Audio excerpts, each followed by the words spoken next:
Operation सिंदूर आणि पाकिस्तान पुरस्कृत दहशतवादाबद्दल भारताची भूमिका आंतरराष्ट्रीय मंचावर मांडण्यासाठी आज आणखी 3 शिष्टमंडळं विविध देशांच्या दौऱ्यावर रवाना झाली आहेत.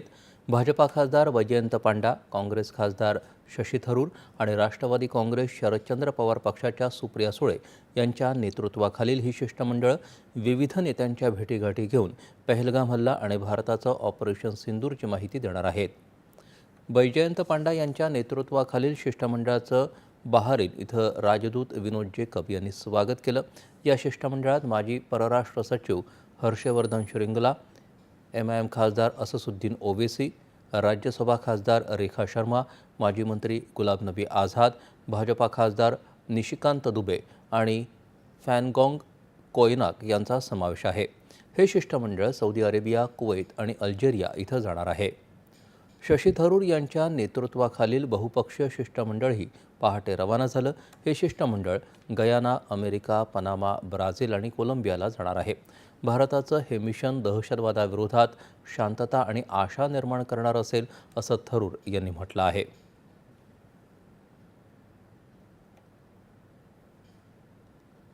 सुप्रिया सुळे यांच्या नेतृत्वाखालील शिष्टमंडळ कतार, इथिओपिया, इजिप्त आणि दक्षिण आफ्रिका या 4 देशांच्या दौऱ्यावर असणार आहे. भारताचा दहशतवादाविरोधातला लढा आणि भारताचं ऐक्य आम्ही जगापुढे मांडणार असल्याचं त्यांनी सांगितलं.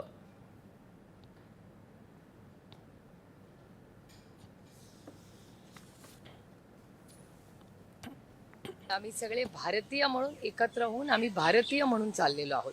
त्यामुळे इथे काही वैयक्तिक अशी मांडणी वगैरे नसेल. दहशतवादाचा म्हणजे आपली जी काही लढाई आहे ही कुठल्याही लोकांबरोबर किंवा साध्या कष्ट करणाऱ्या नागरिकांबरोबर नाही. आपली दहशतवादाच्या बाजूनी जो उभा राहील त्या दहशतवादी विचारात आणि दहशतवाद्यांच्या विरोधात भारताची लढाई आहे, जगामध्ये शांतता आणि अमन असण्यासाठी. याआधी रवाना झालेली 3 शिष्टमंडळं विविध देशांचे दौरे करत आहेत.